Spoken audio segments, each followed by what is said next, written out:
Hello, everyone. Thank you so much for joining. This is Maria Fakis. I'm Executive Director of Adonis Fertility International, and we are North American headquarters of the Adonis Medical Group located in Ukraine. So we're here in USA. I have a big team working here for you, for our USA and Canadian customers. But any moment that we have, we really want to take as an opportunity for you to meet our incredible team in Kiev. And so today I have yet another phenomenal specialist. I'm super excited about for you to meet this doctor, Dr. Maryna Sazonova. Doctor, would you say hello, please? Hello. Yes, hello. Okay. So Dr. Maryna, and I will be translating, but I just want to give you a couple heads up. So Dr. Maryna, she is one of the leading doctors. I believe she's the deputy to Dr. Maslow, who oversees all of our Adonis maternity, OBGYN, and also deliveries.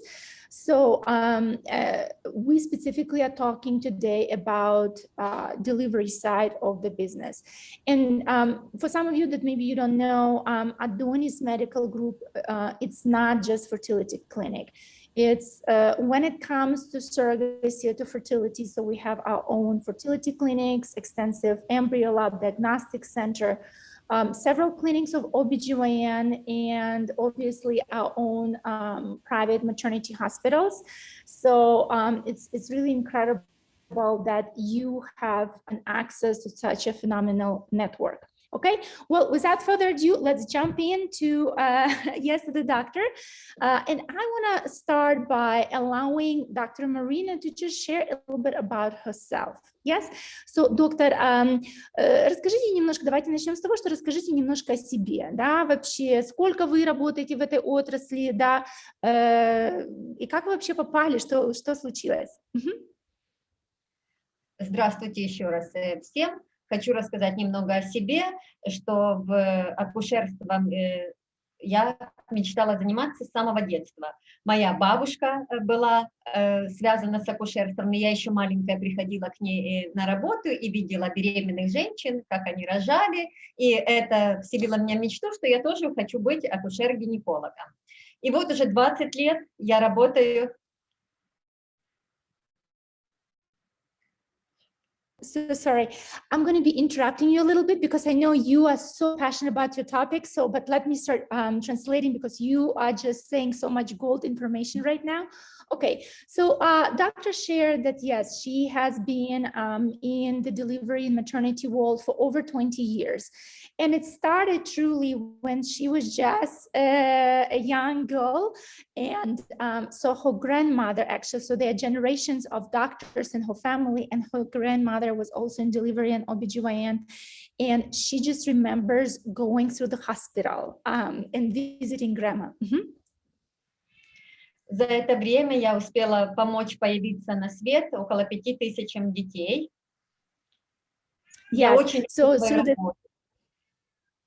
yes, and she said it just became her endless passion, just, you know, like that moment, you know, not many of us are lucky to know when we're kids what we want to be. But from that moment at 7 years old, she absolutely knew that this is her destiny, this is her passion. And so over 5,000 kids were delivered thanks, you know, really through the Dr. Maryna. And she says, like, she's just so proud of her work, so proud of the team. Yeah, and еще что-нибудь вы хотите добавить о себе? Yes, yes. And so she said, this job is really not a job, but it's a life to her. And obviously you could see her just beaming with pride. And I know every time I talk to Dr. Maryna, I just get chills because I know how much she loves and cares about her job. Okay, fantastic. Guys, about a couple of housekeeping items. As you are coming in, yes, thank you so much for muting your line, but also we have a lot of questions today. As you are listening, if there is any questions that come to your mind, please type in. We're going to be adding it into conversation, you know, as we go, please. So I would like to start by saying when we were kind of brainstorming the meeting, you said something very brilliant about some key factors really that goes into building success of the delivery. Да, давайте немножко поговорим о том, вот вы говорили, что есть какие-то определенные факторы, которые на самом деле влияют на успех родов. То есть вот что это такое? Ну, по моему мнению, что на успех родов влияет командная работа, то есть не только высокий профессионализм доктора, к чему мы постоянно в процессе учебы и все время стараемся получать новые современные знания, не только современное оборудование, которое наш родильный дом постоянно обновляется, но и командная работа женщины, которая рожает, родителей, если есть биологических, и доктора. И все это является залогом успеха хороших родов. Okay. So Dr. Maryna says that in her opinion, it's phenomenal that she's sharing her opinion. So we don't even need to preface that. But she thinks that really the big factor of the success of the delivery is a teamwork, believe it or not. So of course, she says it's given that every doctor is of highest, caliber. And I'll actually ask her to talk us through Adonis and all of these factors that she's sharing. And yes, of course, the equipment that is in the hospital is extremely important, right? And the training that each member is going through, the latest technology and everything that you could think of. But at the end, she says the success is really depends when it's all working together as one organism, as a big teamwork. And that's what separates. Тогда расскажите, вот вы говорите про командную работу, про оборудование, про статус каждого доктора, да, экспертизу в Adonis, да, расскажите нам вот про свою команду, как оно выглядит здесь. So I'm asking Dr. Yes to share, then how does it look at Adonis? Прежде чем попасть на работу к нам в госпитале, врачи проходят очень высокий отбор, то есть очень высокие требования для того, чтобы к нам вступить. То есть опыт работы и категория, это то, что у нас считается наиболее важным, играет большое значение. Okay, so first thing she said that actually it starts from the moment that we are selecting the doctors, evaluation before even bringing the doctors into Adonis team. There are many criteria. Top criteria are really, some of the top ones are prior experience, number of years of experience, proven records of experience, and also qualification. So in Ukraine, they have a grading of qualification. Doctor didn't share that. She said they're looking for qualification of the highest category. I just want you to understand that, yes, there is some grading in the system of the country when it comes to the experience of doctors. So we're requiring the highest category based on that grading. Хорошо, тогда, к примеру, вот вы говорите, то есть высшая категория, все, то есть, по-моему, вы говорили, что у вас каждый доктор, который у нас есть в maternity в роддоме, что на самом деле огромный стаж. Вот примерно скажите, там, сколько работают? 20-30, минимально 20. Не меньше 20 лет, а 30-35. So doctor said, okay, just if to summarize, really what we have type of doctors that we are admitting, that we're having work on our team, minimum 20 years. She said minimum 20 years, but with that many doctors with the expertise level of work, 30-35 years. Wow, this is just mind-blowing to me. Спасибо огромное. Хорошо, а когда мы говорим об оборудовании, оснащении, потому что вы работали в разных роддомах, как оно выглядит?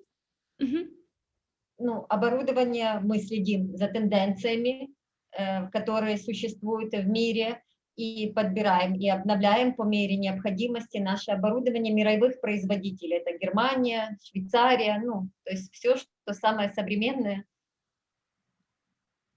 And then she said, as far as, okay, спасибо. So the doctor said, as far as the equipment, really, she says, it's anything that you would meet at any, top hospitals in the world. So like we're using equipment, from some of the leading countries in that industry, including like, Germany and Switzerland and some others. So that just kind of give you just the level of the maternity hospitals that we have.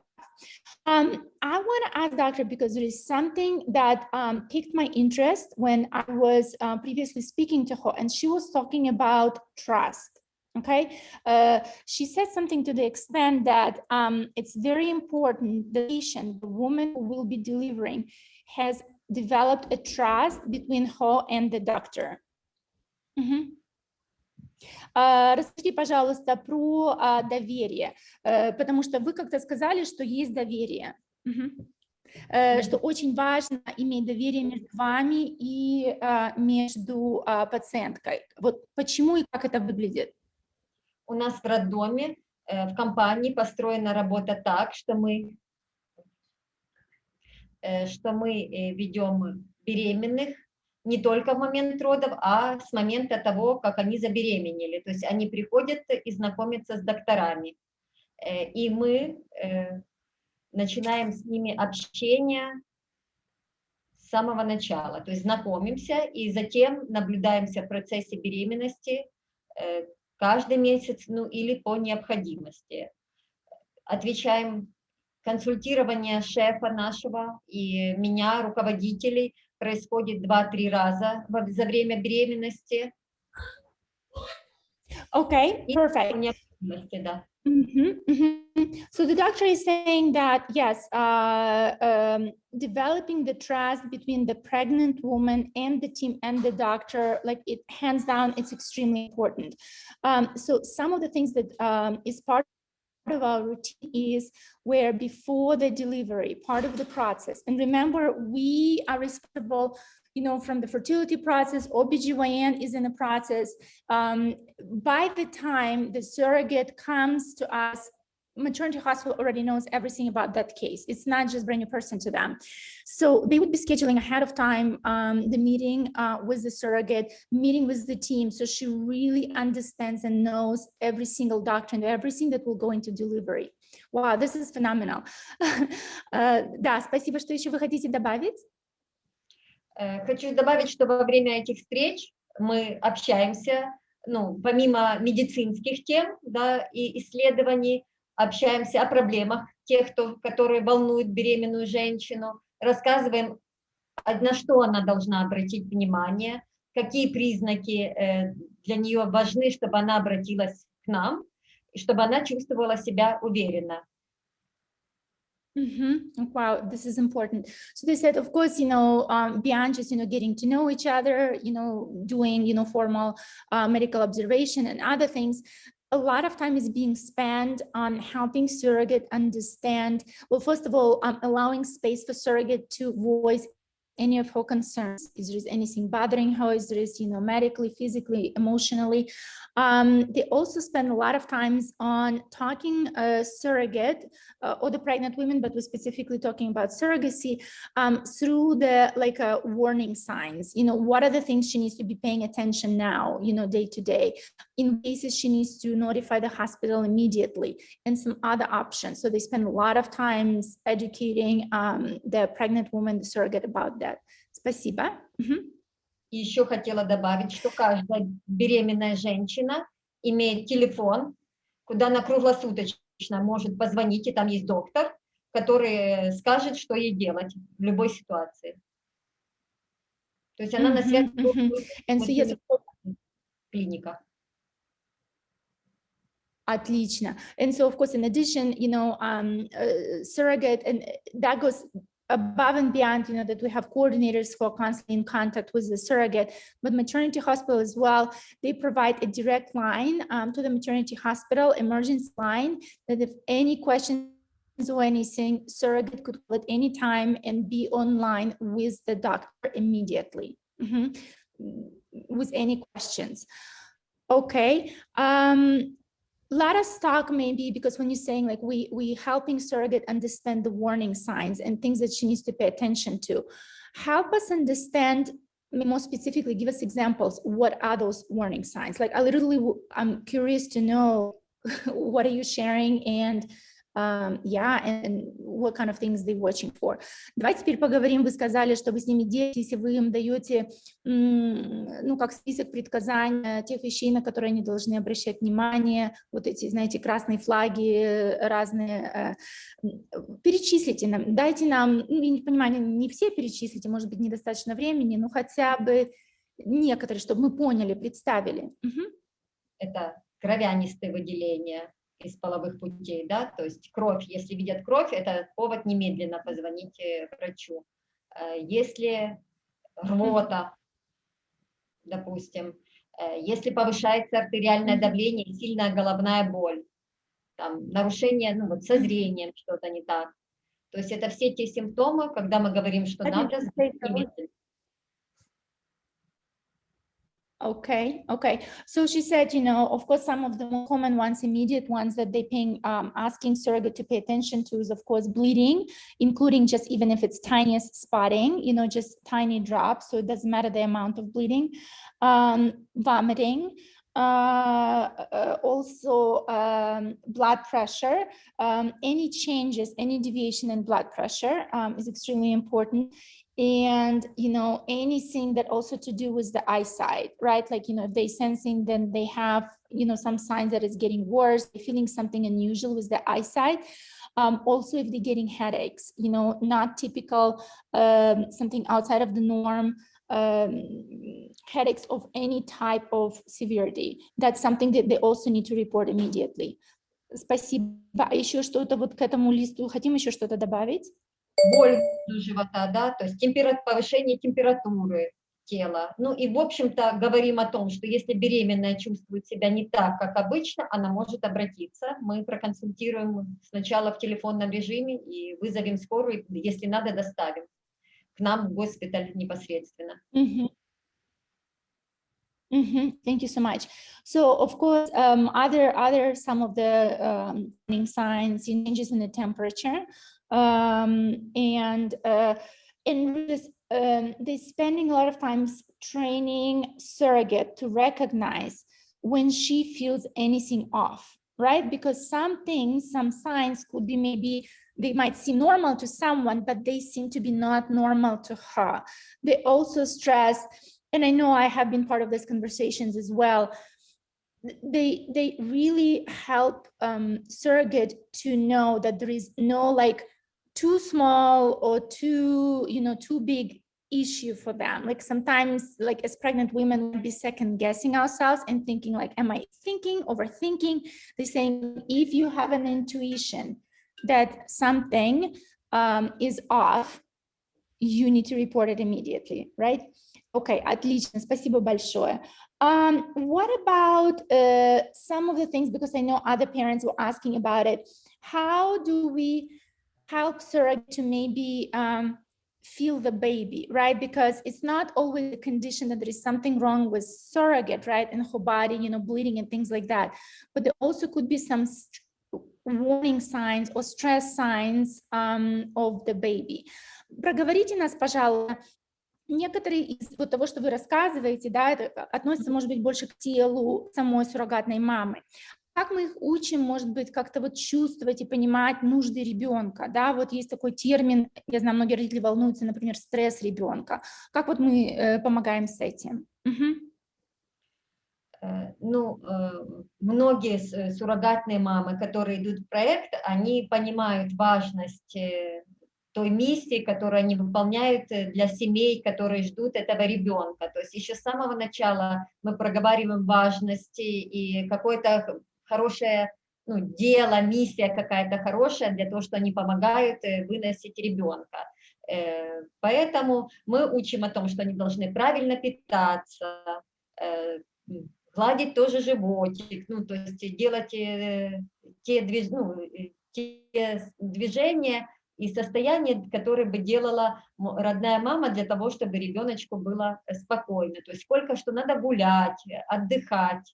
То есть следим за тем, чтобы не было нарушения режима со стороны суррогатной мамы. У нас есть штатный психолог, который с медицинским образованием, да, медицинский психолог, который владеет всеми методами психологической поддержки суррогатной мамы. All right, let me translate this portion and we're gonna come back a little bit more to this question, but this is phenomenal. So the doctor is saying, before talking about, like signs of distress or anything like that, she would like us to understand maybe from even before they come to maternity hospital surrogates, from the beginning of the pregnancy observation, even from the beginning of getting into being approved into the surrogacy program, there are vital conversations just helping them understand how they need to start taking care of the baby emotionally and some other things. So they're expected to do the same things like if it was their own child, like,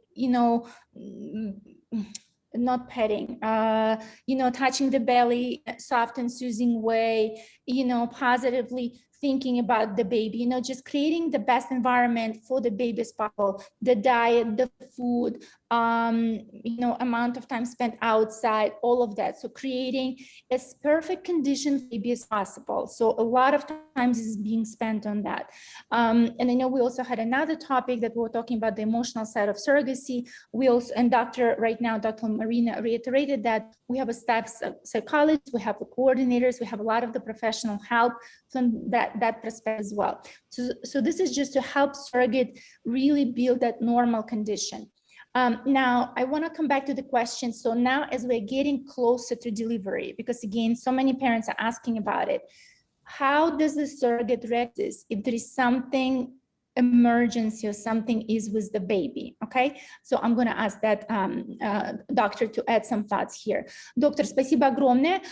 Добавить к этому вопросу, просто потому что этот вопрос очень часто задается. Чем ближе мы идем уже к родам, да, как мы еще помогаем суррогатной маме понять, если вдруг что-то не так с ребенком, да, может быть, пуповина обмоталась или еще что-то, то есть как мы их просим там считать движение ребенка, обращать внимание, то есть что вот мы еще, какие еще вот эти, да, опасности, как мы их учим еще это распознавать. Да, у нас есть специальный тест шевелений плода, и такая специальная, ну, скажем так, это специальный разработанный протокол, по которым беременная после 32 недель считает шевеление плода. И там четко прописано, когда она должна указывать, как часто, и если что-то не соответствует табличке и норме, она должна сразу нам позвонить. Это первое. Второе, Okay, let me translate that. Давайте я это переведу, потому что очень важно. So the doctor said, yes, it's very important. So part of our pregnancy observation program and also preparation for the delivery, at the 32nd week of pregnancy, surrogates are being taught on how to do the test of the movement of the baby. Okay, so they literally are being given algorithm on which they need to be reporting, and there is like a requirements for the time frame of this reporting, the frequency and type of reporting. It's how often the baby is moving, how to count it, and again in how many intervals through the day that needs to happen. Второе, когда приходит в клинику, мы специальным аппаратом слушаем сердечко плода, это записывается на ленте и тоже оценивается доктором. То есть степень бальность, и если бальность соответствует норме, значит и с ребенком все хорошо. КТГ плода. Okay. So the next, of course, test is that periodic evaluation of the condition of the baby through the scheduled ultrasounds, okay? And so of this, frequency and everything is being tracked. Как часто, I want to ask how often those maybe visits after the second weeks, like what is the standard? And then maybe we'll ask also, it's a high risk pregnancy that has been determined, how often it is done. А как часто, то есть после 30 недели обычно вот стандартно, как часто вот для такой эвалюации приходят суррогатные? Раз в 2 недели, если все идет нормально. Okay, so the doctor is saying if everything is well, standard, checkups is about every 2 weeks, okay? So, and then if there is any indication for any custom case, it can be much more often, is correct? То есть, если есть предсказания для каких-то случаев, то может быть гораздо чаще, да? Чаще, да, если что-то волнует беременную или доктора, тогда, конечно, чаще будет. А стандартно раз в 2 недели измеряется пациентка, приносит анализы, те, что необходимо, то есть важно очень анализ мочи дается, меряется артериальное давление ей, слушается пациентка, записывается КТГ, если надо, ну не раз в 2 недели там КТГ, а потом доплер делается, ультразвуковое исследование, да, кровотока. Это в стандарте, если ничего нас не смущает, и все идет так, как положено.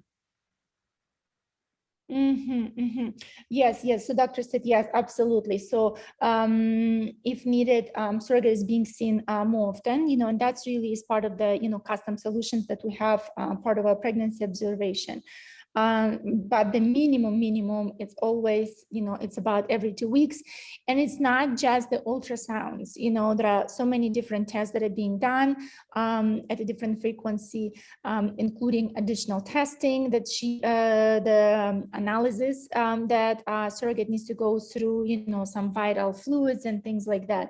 So all of that is definitely part of the process. Okay, спасибо большое.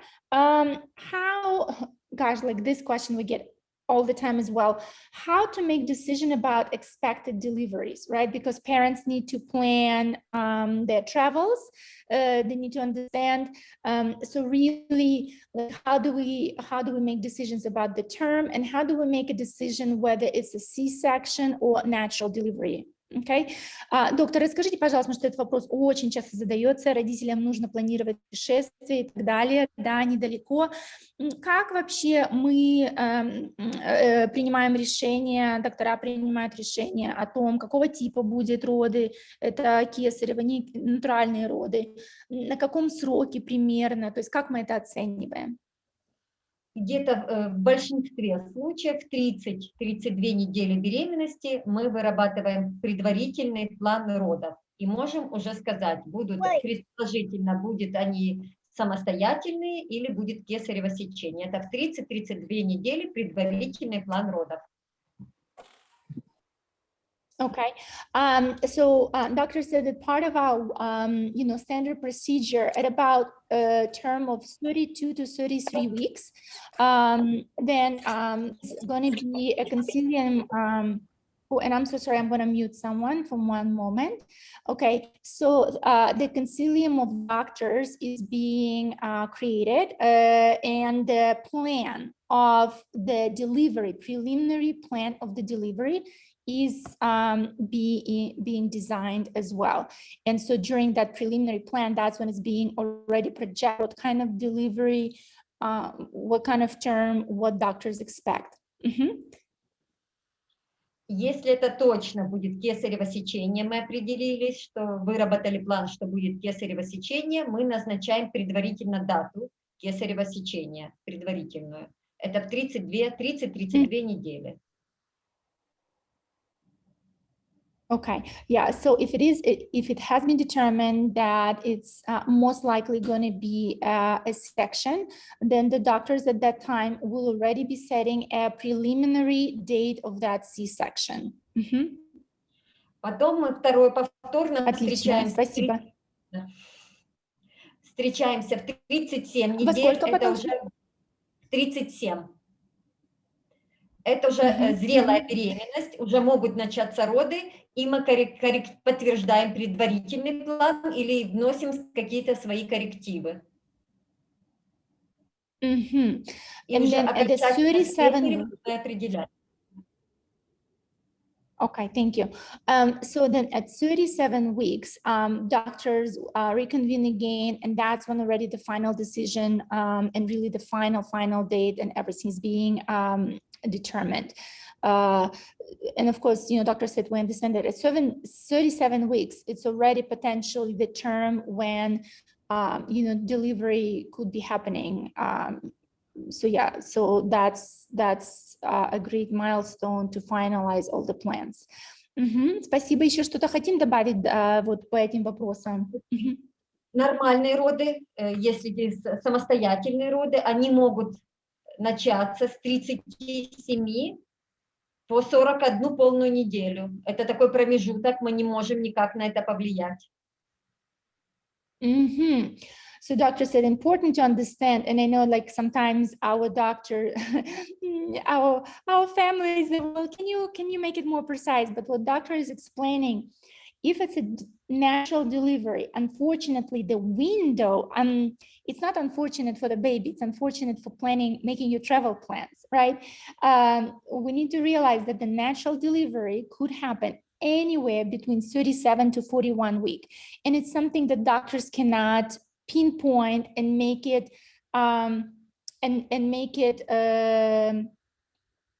precise, right? Because it just how much baby decides he or she needs, that's what's going to happen.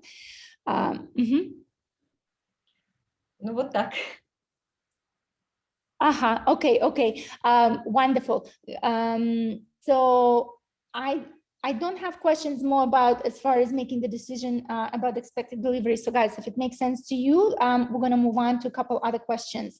Help me understand now, how do we physically, so we talked about, just surrogate, building trust with the doctors, understanding the process and preparation for delivery, as far as monitoring herself, monitoring the baby, doing everything right. Now, when she's admitted to the hospital, well, first of all, how does she know? And I know she's experienced mom because every surrogate must have delivered babies before. But for example, like I had 3 kids, and with every kid I was forgetting like when I'm supposed to report.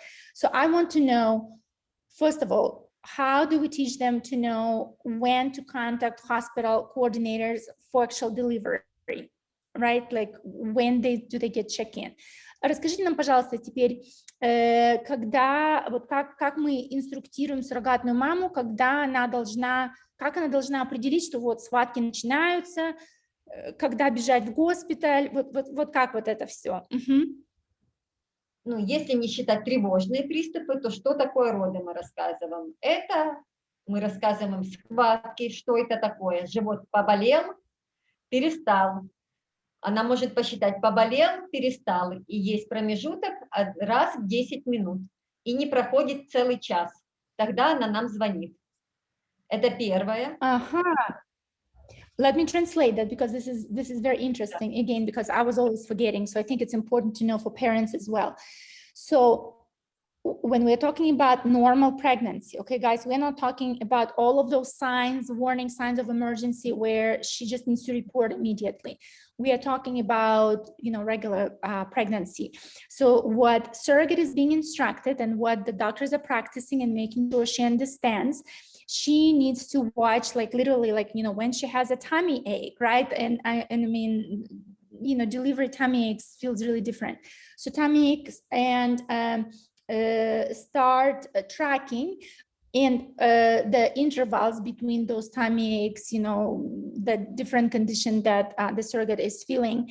And doctors are advising, if what is happening, it's with those, aches, this uncomfortable signs, for with the intervals of 10 minutes for the period of 1 hour, okay, she needs to report immediately. That's already an indication to start going into the hospital for the delivery process to start.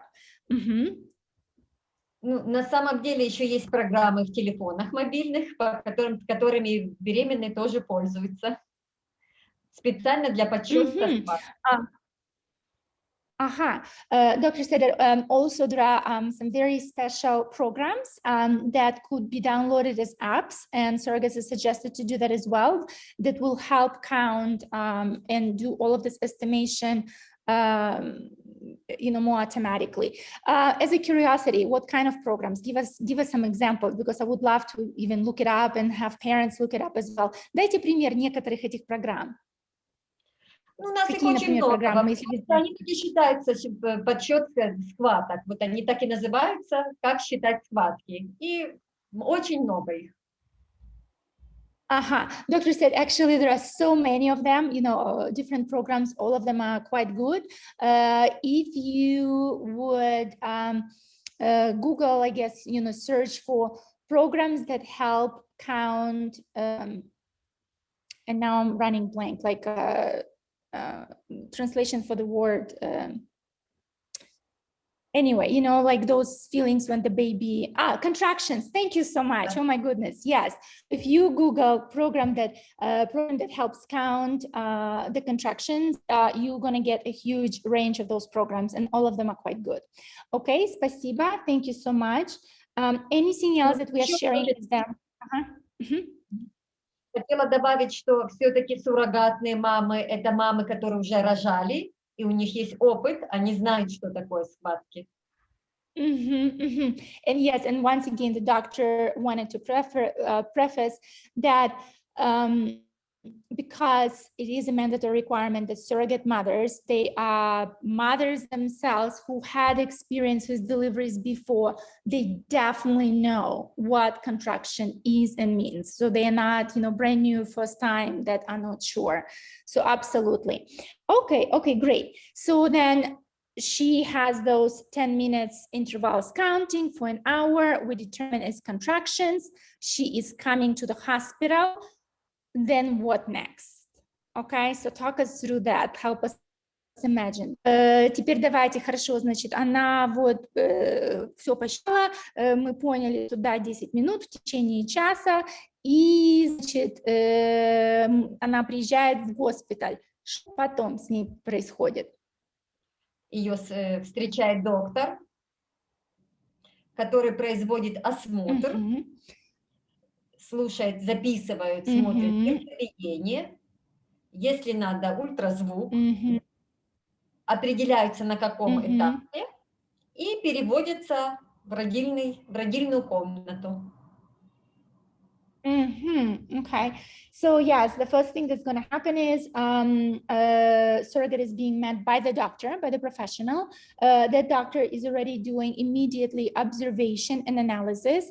Of course, the heartbeat evaluation, ultrasound if needed, determining the phase of the delivery. Okay, and then she's going to be moved into the active delivery room, or maybe still in a wait room, pre-delivery room, depending on the phase. Okay, this is perfect. What then, and so I know then on the coordination side, at the same moment, the parents are being notified, they coming to the hospital as well.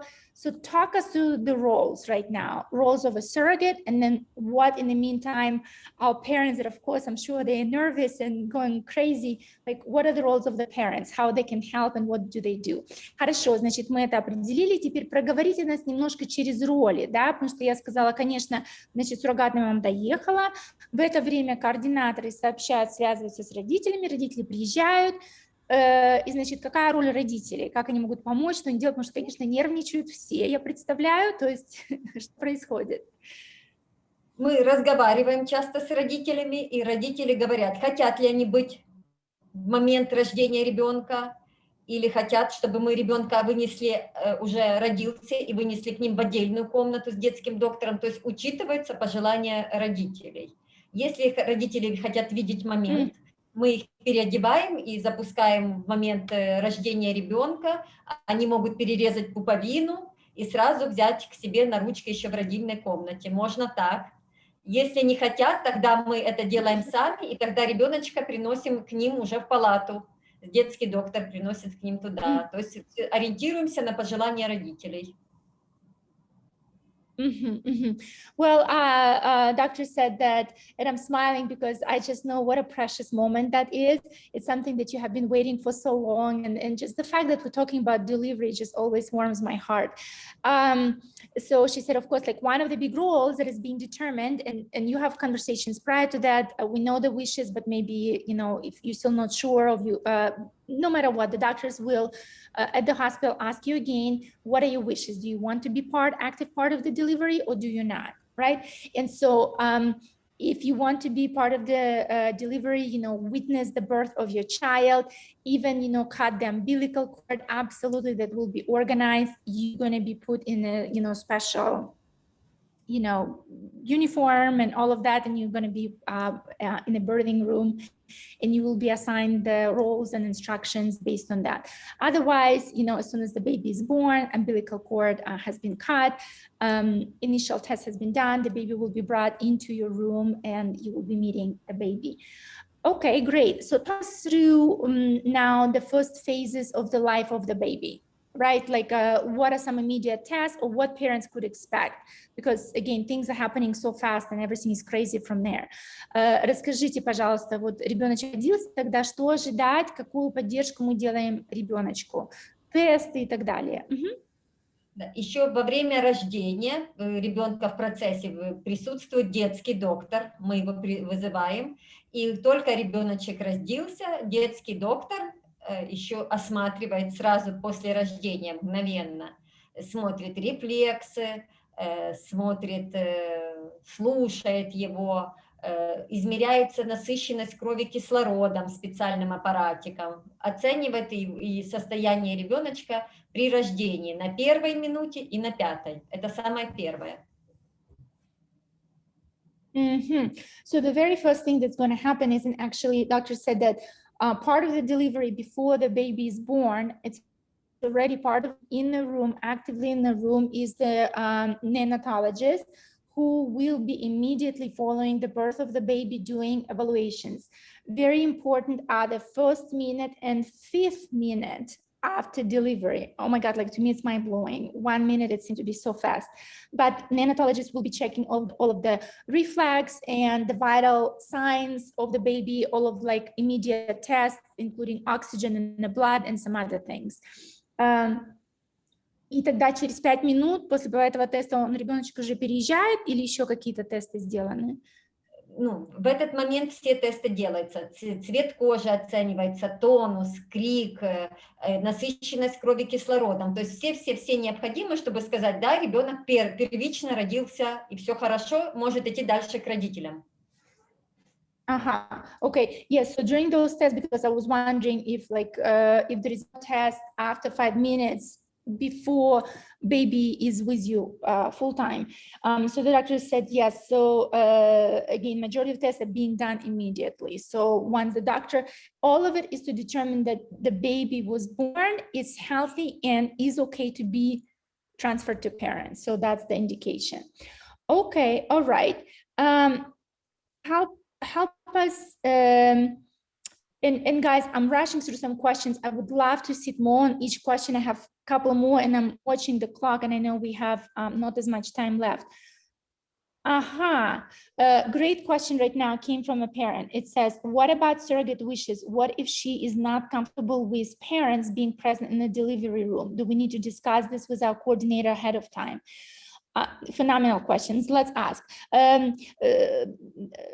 Спрашивают, а как насчет пожеланий суррогатной мамы, да, то есть, понятно, сказали, мы спрашиваем родителей, возможно ли обсуждение, а что если суррогатная не согласна, то есть это что-то тогда родители должны обсудить через координатора заранее или как, то есть что вы советуете, как лучше? О чем не согласна, не могу понять, о чем может быть суррогатная мама не согласна. Если она неуютно себя чувствует, чтобы родители присутствовали при родах, да, то есть лучше этот вопрос обсудить заранее, чтобы быть уверены, что суррогат тоже морально к этому. Как вы советуете? Ну, на самом деле, еще на самых начальных этапах, даже еще при подготовке к переносу, эти вопросы мы оговариваем, и наши суррогатные мамы знают о том, что родители хотят присутствовать, они могут не смотреть в изголовье стоять. То есть эти все вопросы у нас обсуждаются еще на самых-самых ранних этапах. Мы, врачи и психологи, наши мамы к этому готовы, и, как правило, ну, я еще ни одной не видела, которая бы сказала, что нет, я не хочу этого. У нас нет. Это обсуждается, это одно из, как бы, нет. Само собой разумеется. Yes.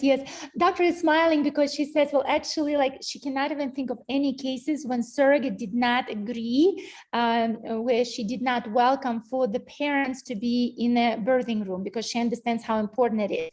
But doctor said typically what happens, and I think we're also trying to do it on the coordination side as well.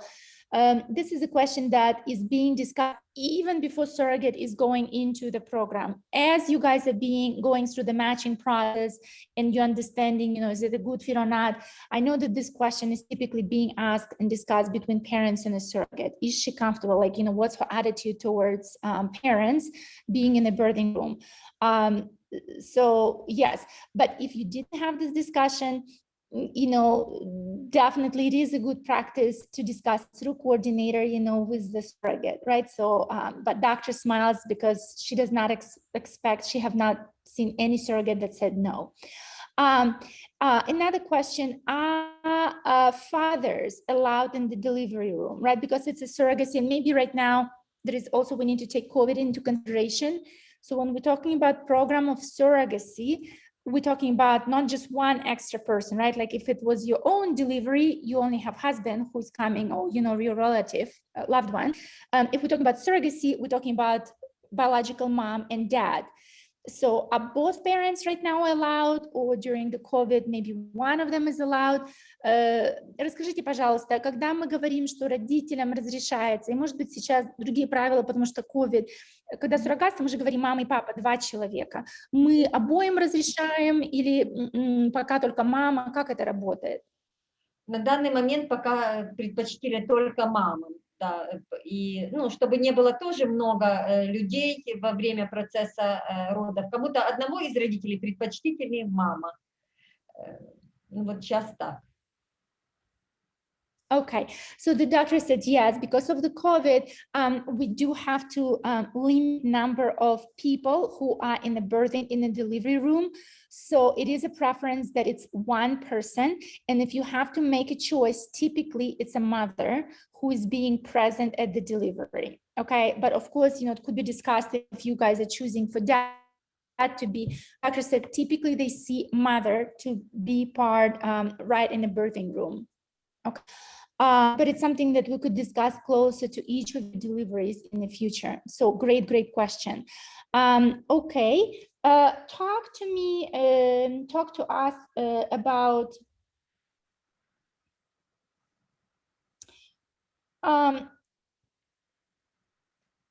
if it is high-risk pregnancy. Okay, what are some algorithms? We talked about, red flags, but some pregnancies might be already marked by your team on a 32nd week, or even earlier, as a high-risk pregnancy. What is happening then?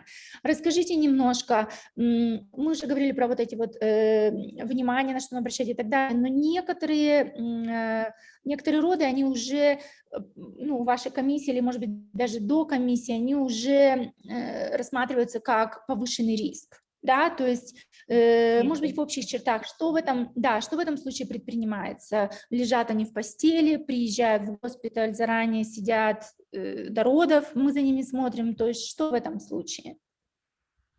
Высокий риск – это двойня, когда двое деток. Под двое деток разработана специальная программа. Эти пациенты чаще посещают доктора. У них идет более длительная поддержка медикаментами. Они периодически, чаще делается ультразвук, и при малейшем отклонении они госпитализируются к нам в родильный дом, где принимаются различные меры. Да, это беременность высокого риска. Вторая для суррогатных мам, что может быть высокого риска, это если есть неправильно предлежит плацента. Если она формируется, это не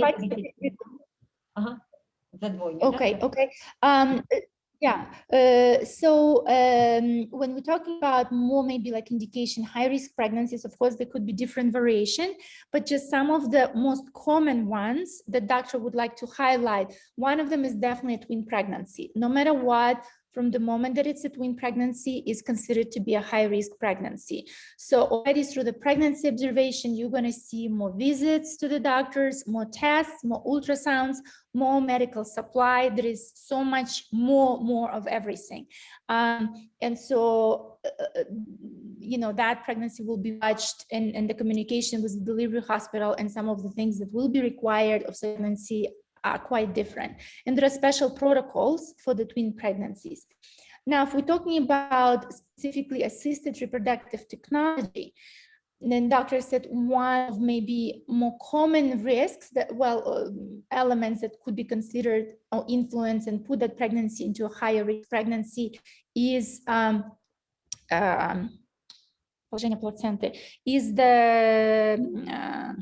it's placenta. It's the positioning of placenta. Okay, and doctor will tell us more about that. Okay. Если возникает такая патология, мы кладем заранее женщину к нам в родильный дом, предлагаем, чтобы она находилась у нас.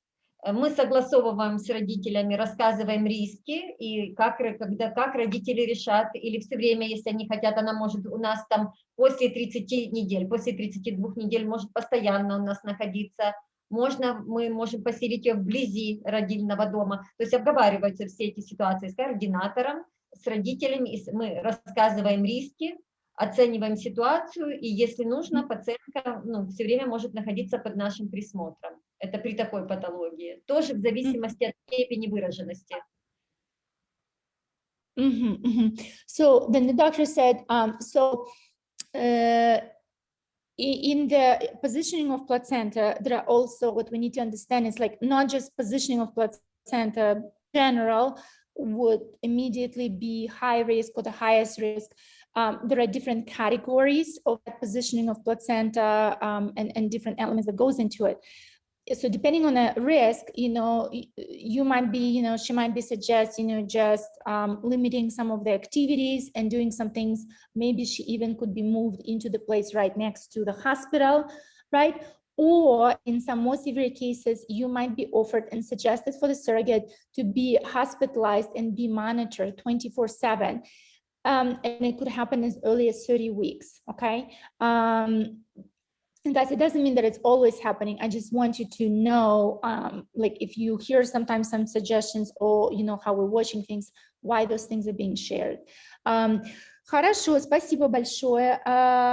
Еще давайте, let us talk now that we talk about high-risk pregnancy. Talk to us how the neonatal intensive care unit, NICU, это Донис like, help us understand. Давайте тогда немножко поговорим, как вообще выглядит у нас в госпиталях, у нас, в Адонисе как это, юнит, не знаю, как перевести по-русски. Мы понимаем юнит, если что-то неправильно, плохо с ребенком. Проводится ICU он называется. Я поняла, что первичный, да. Если рождается... как у нас это выглядит?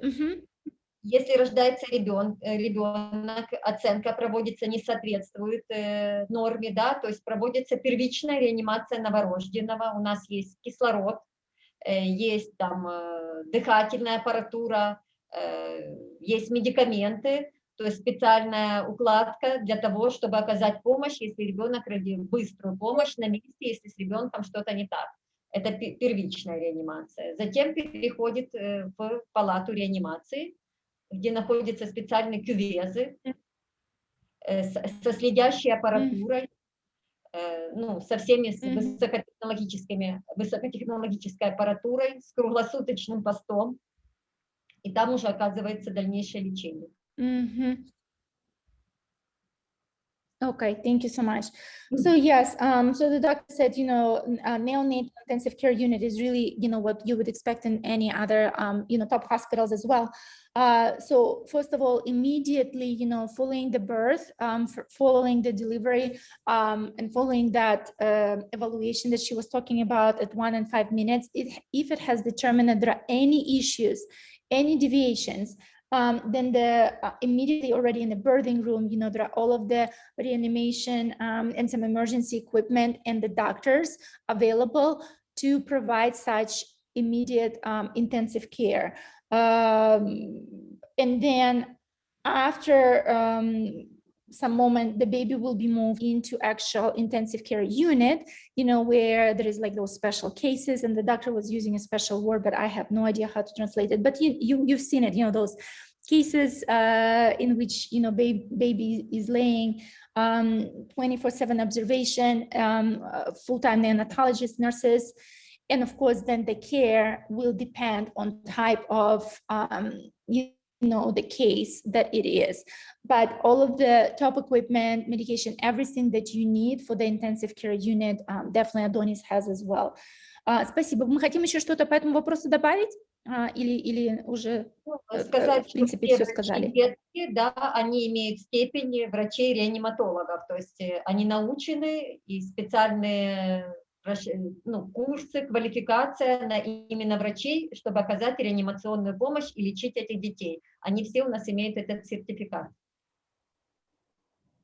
And the doctor wanted to add, just because again in Ukraine everything is going by special category certification, things like that.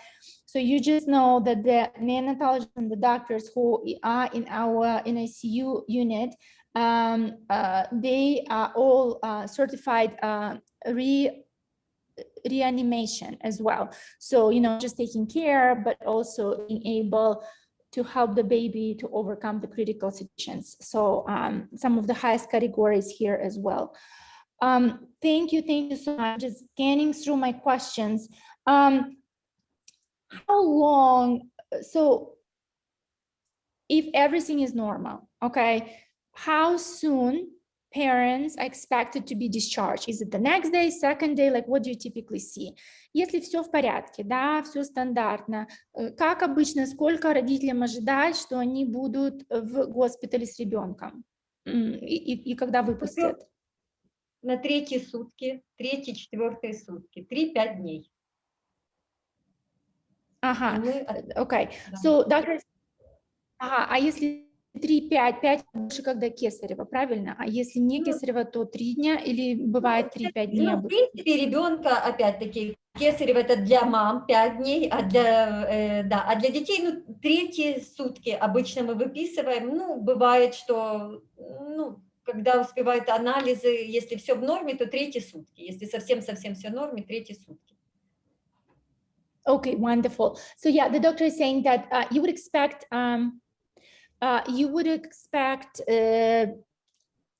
for the baby and for you to be, for the baby, be discharged on the 3rd or 5th, between 3rd to 5th day.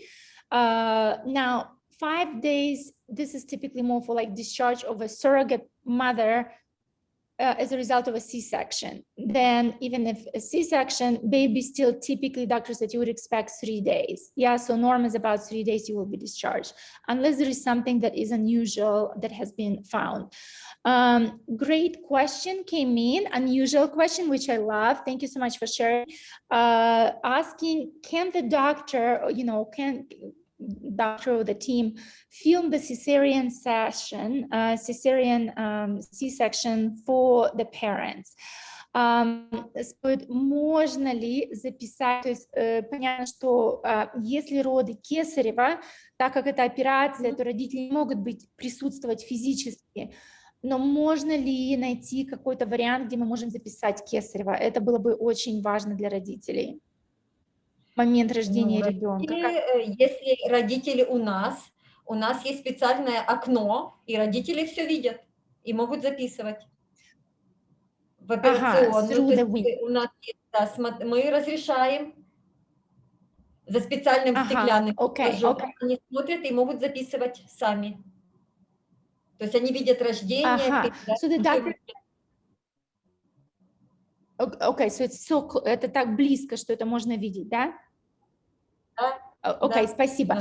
So doctor said, actually, doctor actually said that the way we have a birthing room organized and the operation room for the C-section, you are actually behind the glass, but you are very close to the operation.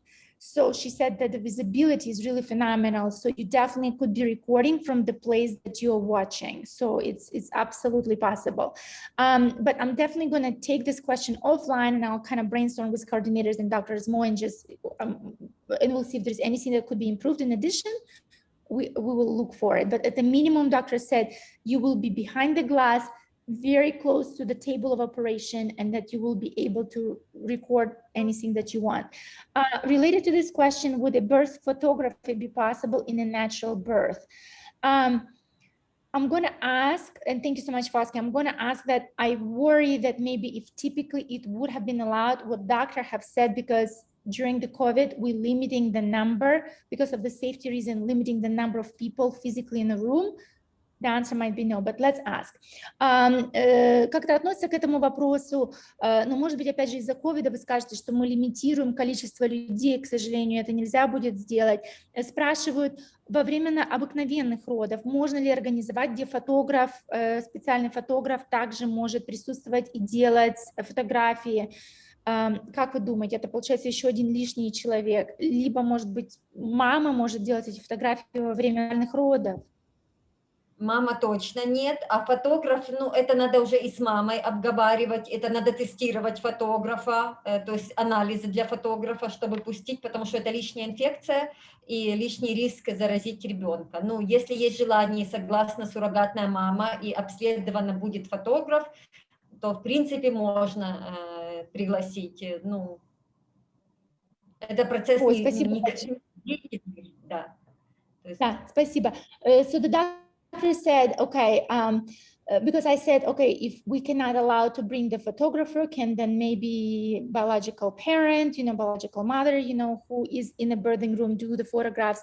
Doctor said, biological mother will not be able to do photographs because she will have different roles at that moment, so she will not be able to do it. Doctor said that yes, it would be not a preference of the doctors to have yet another person in the birthing room, but if it needs to be considered, because safety of your child, safety of the process, medical process, the top priority, she said potentially it can be considered, but of course we would need to discuss it as a separate, you know, case-by-case basis. At the minimum, the photographer will need to pass all of the required tests and examinations that are required in order for you to be in the hospital and specifically in the birth room, right? So we will need to just minimize any potential for any outside of infection or any complications, right? So she says, wonderful, wonderful thought, but let us take it case by case and consider safety of your child is a top priority over any convenience. And perhaps that's good, the hospital to be this way, but we definitely could talk about it. Okay, great. We are on top of the hour. So unless there is a last minute question, I really want to thank our doctor. Thank all of you guys. You're always so phenomenal by sending us questions ahead of time, asking questions during the meeting. It really helps us form the conversation, and we're just so grateful to support you.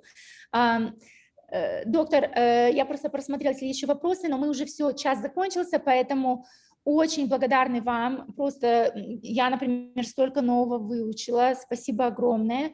Поблагодарили, конечно, всех родителей, потому что они позволяют нам, их вопросы помогают нам сформировать и на самом деле поддержать их.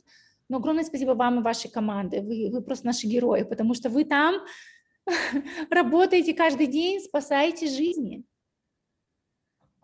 Я тоже хотела бы всех поблагодарить за внимание, рада была ответить на вопросы, развеять те страхи, которые существуют у родителей. Это другая сторона, все кажется страшным, но на самом деле мы всегда рады помочь и заботимся о том, чтобы дети рождались здоровыми, и для этого все делаем. Поэтому рады будем видеть у нас в госпитале.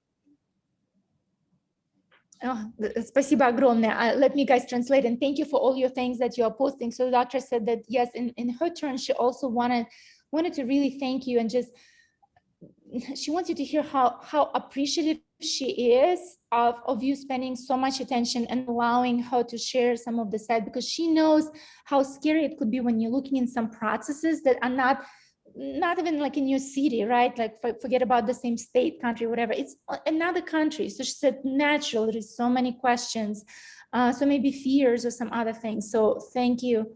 Thank you for allowing, and she just cannot wait to meet you in person, her and her team. So thank you, everyone. Oh, and we got one of the people even typed to you in Ukrainian. They said, "Дякую."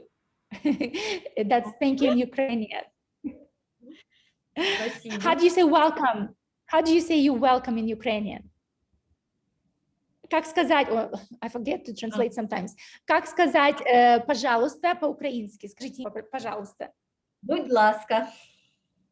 Ага, будь ласка, everyone. Thank you so much. Bye-bye, guys. Спасибо. Все, спасибо.